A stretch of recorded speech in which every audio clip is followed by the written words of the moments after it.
네, 지금 오늘 점심때 있었던 일정이죠. 박근혜 대통령이 포르투갈 정상과 정상회담을 청와대에서 가졌습니다. 그런데 저희가 잠시 후에 사진과 영상을 몇 개 공개할 겁니다.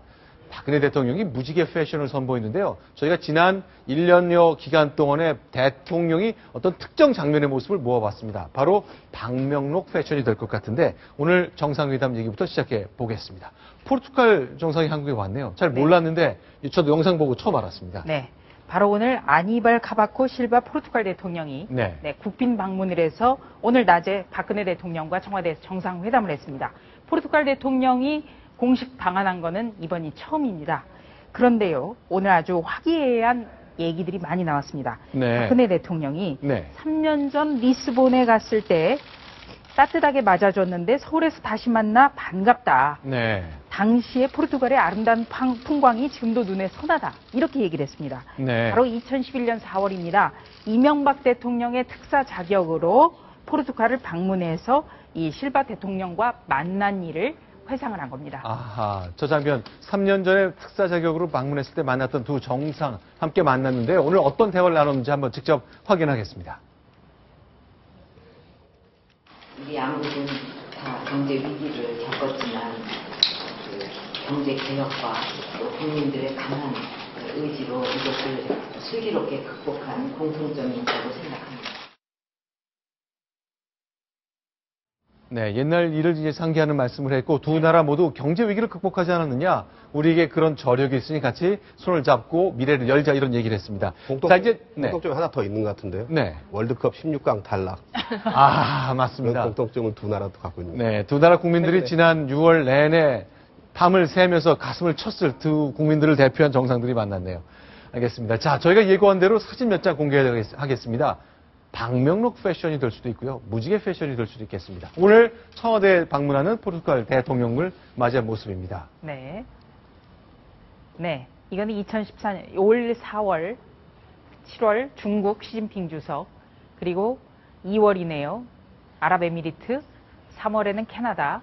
대통령이 방명록에 서명하는 정상 모습을 한결같은 자세로 보고 있네요. 네, 굉장히 공손한 자세로 두 손을 모으고 미소를 지으면서 바라보고 있습니다. 다시 한번 저희가 봤으면 좋겠는데 위치도 늘 똑같고요.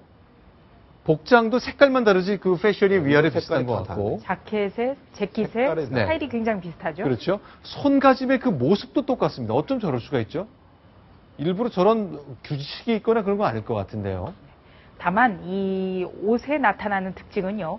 바로 해당 국가와의 어떤 그 인연을 부각시키는 상징하는 색깔을 썼다는 겁니다. 미국 같은 경우에는 파란색을 주로 입었고요. 그리고 또 그리스 같은 경우는 지금은 그 분홍색 옷을 입고 있습니다만 조금 전에 나타난 옷은 그리스 국기에 들어있는 하늘색 옷을 입고 또 중국 시진핑 국가주석과의 자리에서는 늘 중국인이 가장 좋아하는 붉은색 계열의 옷을 입고 굉장히 그래서 패션으로 외교를 보여주는 그런 장면이었습니다.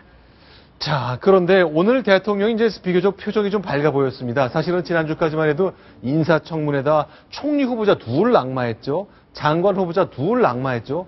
이런 인사 실패가 없다 싶었는데 국민들이 대통령을 바라보는 눈은 조금 다른 것 같네요. 저희가 숫자를 좀 공개하겠습니다. 어떻습니까? 네, 오늘 발표한 리얼미터 여론조사죠. 리얼미터는 매주 월요일마다 여론조사를 정례적으로 발표를 하는데요.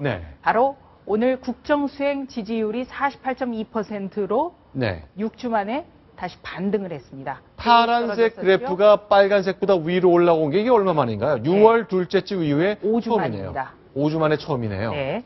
바로 이제 새누리당 14일 날 전당대회가 있었죠. 전당대회로 인한 일종의 컨벤션 효과도 있었을 것 같고요. 또 김명수 전 사회부총리 후보자 그리고 정성근 문화체육부 장관 후보자가 낙마하면서 이 부정평가가 조금 줄었다. 이런 분석이 나오고 있습니다. 자, 대통령 특별히 뭔가 득점을 올릴 만한 호재는 잘 없었습니다만 오히려 야당의 실수와 공천 논란이 대통령의 국정 수행 능력을 또 긍정적으로 평가한 것 같습니다.